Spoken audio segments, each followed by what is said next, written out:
एवढी निष्ठा, एवढी निष्ठा, एवढी निष्ठा. रोज आपल्या पती परमेश्वराची पाद्यपूजा केल्याशिवाय त्या बाईनं कधी पाणी ग्रहण केलं नाही, अन्नाचा कण सुद्धा शिवला नाही. स्नाना करता जायच्या आणि स्नान आटपल्याच्या नंतर पाणी आणीत कशात होत्या माहितीये का? पूर्वी पात्रात आणायच्या, तांब्याचा वाळ्याचा तांब्या असायचा त्याच्यात आणायच्या. पण शेवटी निष्ठा इतकी वाढली, इतकी निष्ठा वाढली की पवित्र तीर्थराजानं तिला आशीर्वाद दिला, आता तू कोण्याच पात्रात पाणी नेत जाऊ नको, तू अंगावरच्या वस्त्रात पाणी नेत जाय. ओटी पदर आपण पूजेला बसल्याच्या नंतर ब्राह्मण देवता भागवताची पूजा असेल वगैरे नारळ टाकत असतात ओटी, तर ते ओटी पदर असतो स्वतंत्र, डोक्यावर घ्यायचा पदर वेगळा आणि ओटी पदर. फार जर डोकं झाकायचा जरी कंटाळा येत असेल तर मला असं वाटतंय एवढा भाग स्त्रीनं झाकून घेतला पाहिजे. हो, अहो शेतकरी खांद्यावर आसूड ठुताना सुद्धा हिच्याबात ठुतोय, तेव्हा असा गाईचा जहार लोंबल्यावर आणि कोणीकडे लोंबू देत नाही. आसूड माहिती ना तुम्हाला? आसूड तात्या, आसूड तो सुद्धा शिस्तीत ठेवतो, शिस्तीत. तुमचा तर पदर आहे माझ्या माईनं, किती शिस्तीत असला पाहिजे, किती शिस्तीत. हा, काही मावल्या चुकीचा पदर घेतात म्हणून राष्ट्रसंतांनी एक गीत गायलं. 4 पट्टे साडी नेसे लुगड, मागून काढी कोंबड, कपाळाला कुंकू नाही दिशे भुबड, सांग पोरी नान्न लागन का गोड. राष्ट्रसंत दुनियादास महाराजांनी गीत गायलं. नसावी कृती आपली, नसावी. हे खजिने अजून कशाचाच मेळ नाही तुम्हाला, काही हसू यायला गुदगुले. लग्न झाले होते किती खरूच येईल तुम्हाला. विधाला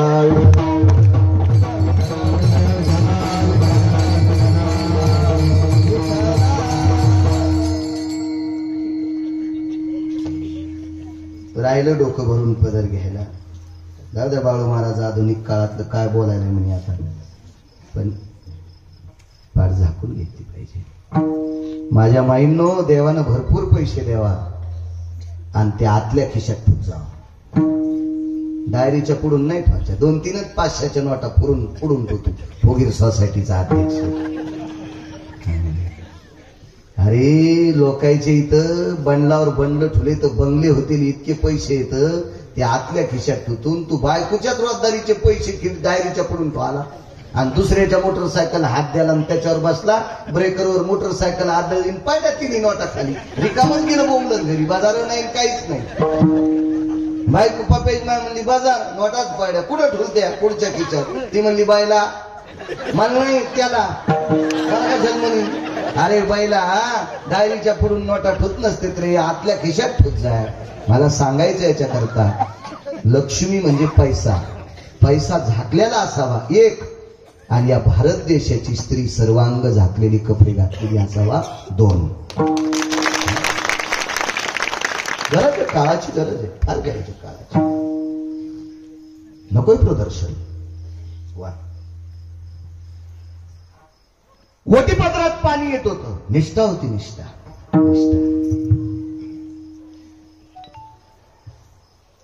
गंगेनं तीर्थराजाने आशीर्वाद दिला, जा आज वटीत नाही. पण आलं पाणी कशात सांगू तुम्हाला, काय येते पाणी. एके दिवशी पात्र विसरलं घरी आणि आंघोळी करता आल्या. आंघोळ आटपली आणि काशात तांब्याच्या पात्रामध्ये मालकाच्या पाद्यपूजा करता पाणी नेत होत्या. ते पात्र घरी विसरले. आता घरी जाऊन पात्र आणून जर पुन्हा पाणी न्यायचं असेल तर वेळ होईल. मालकाची पूजा आटपत आली, त्यांची पाद्यपूजा करून लागलीच, त्यांच्या स्वयंपाकाची व्यवस्था करायची, जेवणाची व्यवस्था करायची, याच्याकरता वेळ अपुरा होता. म्हणून गंगेला प्रणाम केला. हे तीर्थराजा, अनंत पाप्यांचं पाप धुणारी पवित्र गंगामाय, हे तीर्थराजा, मी जर माझ्या मालकाची सेवा निष्ठेनं करत असेल तर माझ्या या पदरात ती ताकद यावी. या पदरात पाणी राहावं आणि पदर गंगेच्या पात्रात घातल्याबरोबर त्या पदराचं गाठोडं बांधून पाणी आणलंय. आणि ते नंतरचा एक काळ वेगळा आहे. माशाचं मैथून पाहिलं, त्याच्यानंतर मग जमदग्नींना राग आला, रेणुका मातेचा शिरच्छेद केला. हा पुढचा भाग आहे. रेणुका पुराणाची मित्र पहा, लक्षात येईल तुमच्या. पण मालकाच्या सेवेच्या पुण्याईनं अंगावर नेसलेल्या पातळात लुगड्यात साड्यात ते पाणी देऊन मालकाच्या पाद्य पूजा करायची, फक्त सेवेची ताकद. म्हणून स्वामी काज गुरु भक्ती,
विचारलं, महाराज त्या बाईच्या पदरात पाणी येत होतं, तुम्ही हीच विष्णूची महापूजा असं कसं काय लावलं इथं? मी म्हणलं, सुमळ्या जरा ऐकत आहे. श्रुतीने तीर्थाला प्रश्न केला, श्रुतीने प्रश्न केला तीर्थाला, हे तीर्थराज, ह्या बाईच्या पातळात पाणी बसावं, एखाद्या माठाला जर डोक्याच्या केसासारखं छिद्र पाडलं तर त्या माठातलं त्या घागरीतलं पाणी गळून जाते आणि कपड्यात पाणी येते. रामजी, कसं शक्य आहे? हे तीर्थाला श्रुतीने प्रश्न केला. तर तीर्थाने श्रुतीला सांगितलं, हे श्रुती माते, मालकाची निष्ठेनं सेवा करणाऱ्या स्त्रीला विश्वातल्या नुसत्या भगवान विष्णूचीच नाही तर विश्वातल्या सर्व देवतेची पूजा केल्याचं पुण्य तिला प्राप्त होते. आणि म्हणून मला सुद्धा लहानपणा घ्यावा लागला, तिच्या पदरात जावं लागलं, असं तीर्थाने श्रुती मातेला सांगितलं. म्हणून हीच विष्णूची महापूजा. तुकोबर आहे, मालकांची प्रतिमा आहे पाठीमागे. काय ताकद मालकांची महाराज, काय भक्ती क्षेत्रातली ताकद होती तुकोबारायांची, काय वैभव होतं, किती मोठं वैभव. तुकोबारायचं नाव ऐकल्याबरोबर यम थरथर कापत होता. तुकाराम तुकाराम नाम घेता कापे, काळ गुलाम सलाम तुकया घरी रावत शे.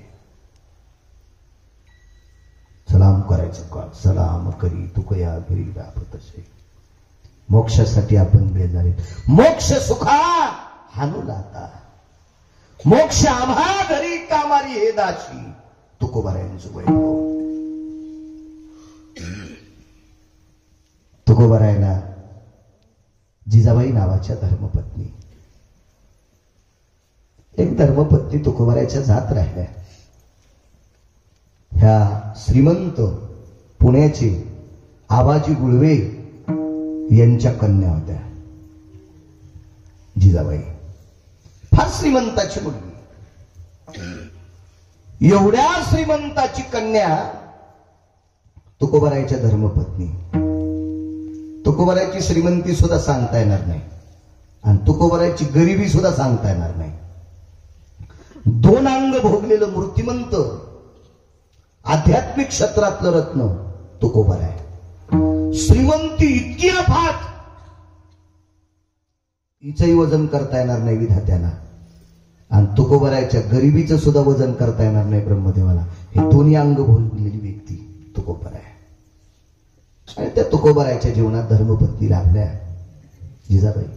सेवापती याच्यावर बोलतोय. सेवापती संक्रांत नुकतीच झाली. नुसते मोठमोठाले गाडगे गाडग्यावर टेकणं, उसाच्या धिलप्या, हरभरे, बोर, आंबटखट, पेरूचे धिलप्या, वरचे गाजर वरी खाचे आणि खालच्या मांजरायच्याच बुडख्याची राहायच्या. मग वाहन त्या इतक्या सोप्या असतात का काय? ते वानलंय म्हटलं हवा म्हणते बुडातल्या मांजरा. ते गाजराच्या बुडाचं असतं की त्याला मांजर म्हणतो. ती माझ्या लहान बुडकी तिला मांजर म्हणत. मांजर हो त्या ऊसाच्या धिलप्या, ट्रॅक्टरातील पडलेले गव्हाच्या वंब्या, बिबे, बोर, हे इतकं दिलं म्हणजे मालकाची सेवा नाही. सेवेची ताकद बघा कशात होती विष्णूची पूजा. भरगच्च चांगल्या प्रतीची साडी नेसणं, फक्त कालच्या दिवशीच कपाळ भरून कुंकू लावणं आणि मग चष्म्यानं पाहिलं तरी कळलं टिकली कुठशी. वरी तर कुठंच नसती, खाली असती. इथं वरी काय कोंबडी बसवायची गांडे घोळायला.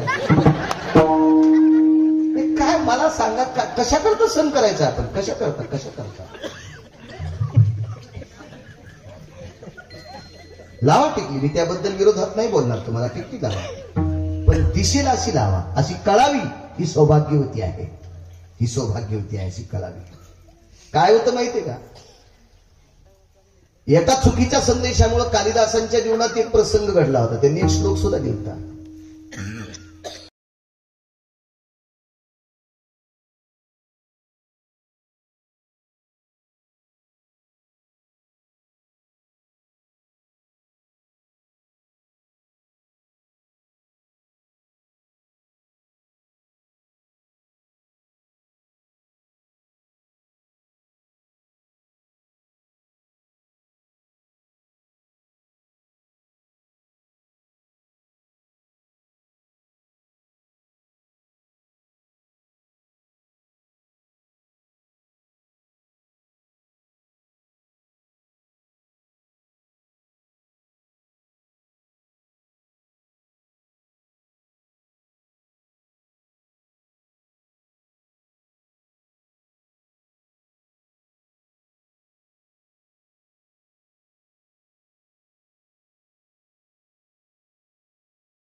लय बैंगण यायला आखली नाहीत, बंद बैंगण घेऊन जाते देठा सगळं. अशी काही बैंगणी विडाला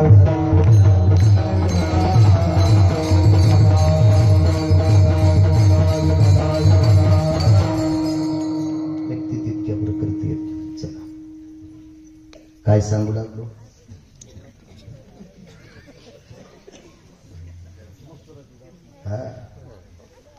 कुंकू मोठं लावायचं याच्यावर सांगत होतो. ती बाई विधवा दर्शनला गेली मारुती आपल्या महादेवाच्या, आणि भगवान शिवशंकराचं दर्शन घेण्याच्या सुद्धा पद्धती सांगितल्या. त्या पद्धतीत आपण दर्शन घेतलं तरच ते पावतंय.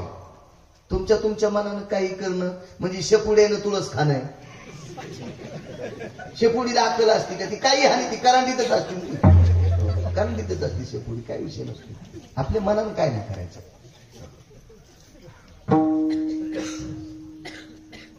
देवाला कधी पाणी घालावं काय घालावं याचा नियम आहे. आपले नियम सगळे धावे. अहो काही माणसं सोहळ्यात जाते, आळंदी ते पंढरपूर पायी चलते, आणि द्वादशीच्या दिवशी इतकी त्याला गडबड असते, इतकी गडबड असते. याला जसं 30-40 वर्षाच्या नंतर पोरग आलंय. हो, आणि नेमकी त्रयोदशीला त्याची बायको बाळातीन व्हावी. आणि हो का डॉक्टर आहे का तिचं बाळातपण करायला निघायला? रातच्या 12 वाजता आंघोळ करीतून 12 द्वादश सोडितून गौऱ्या खाल्ली इतकं पाप लागून सुमल्या तुला. काही नियम आहेत का नाही? काही परंपरा आहेत, नियम आहेत का? तीर्थावर कोण्या वेळेला काय अधिष्ठान असते याच्या काही मर्यादा सांगितल्या ना. आपण मनानच काही पण करणं. हल्ली महादेवाला कोरडं होत दिलं. हो, त्याला सर्दी होऊन म्हणजे बरी आहे. हो, भगवान शिवजीला सर्दी झाल्यावर आपल्या नाकातून काय पडेल याचा मेळच लागणार नाही. पुढची लवकर नाही सरकली म्हणून मागची न तांब्यात आणला तिच्या पाठी. शिपुडे उतवाल्यासारखं कारभार काय? याला काय परमार्थ अधोगतीचे लक्षण येते. अहो, परमार्थिक क्षेत्रात जर वितंडवाद होत असेल तर प्रगतीचं लक्षण नाही, हे अधोगतीचं लक्षण आहे. विठाला